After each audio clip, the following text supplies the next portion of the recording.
অবিভক্ত ভারতের সেরাধনী sir দিনশো battalion নিমন্ত্রণে ১৯১৬ সালে দার্জিলিংয়ে বেড়াতে এলেন পাকিস্তানের জাতির পিতা মোহাম্মদ আলী জিন্নাহ।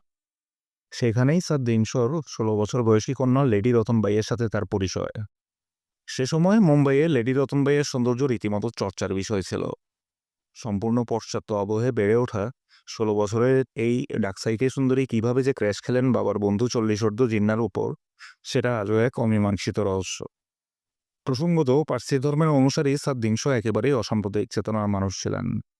ধর্মের নামে ভারতীয়দের মধ্যে অনৈক্য এবং হানাহানি তিনি পছন্দ করতেন না। আর এই সুযোগটাই কাজে লাগানোর চেষ্টা করলেন মোহাম্মদ আলী জিন্নাহ। লেডি রতনের সাথে প্রেম হবার কয়েকদিন পর এক নৈশভোজে জিন্নাহ কথায় কথায় দুই ধর্মের বিয়ে নিয়ে বন্ধু তথা হবু শ্বশুর স্যার দিনশোর মতামত জানতে চাইলেন। সাথে সাথেই তিনি জবাব দিলেন যে দুই ধর্মের মধ্যে বিবাহসূত্রে মেলবন্ধন হলে জাতীয় ঐক্য দৃঢ় করতে সুবিধা হবে।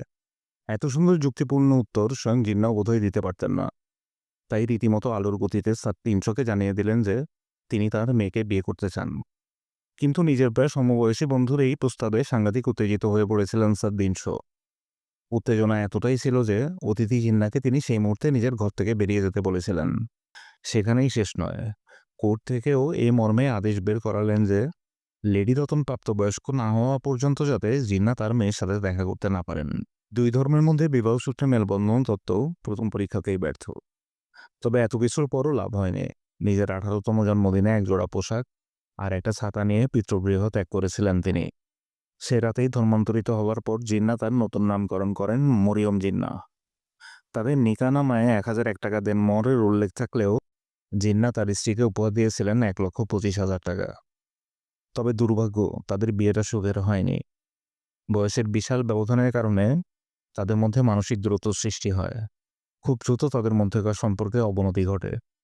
১৯২৯ সালের ২০ ফেব্রুয়ারি মাত্র ২৯ বছর বয়সে লেডি রতনবাই তথা মরিয়ম জিন্নাহ মৃত্যুবরণ করেন।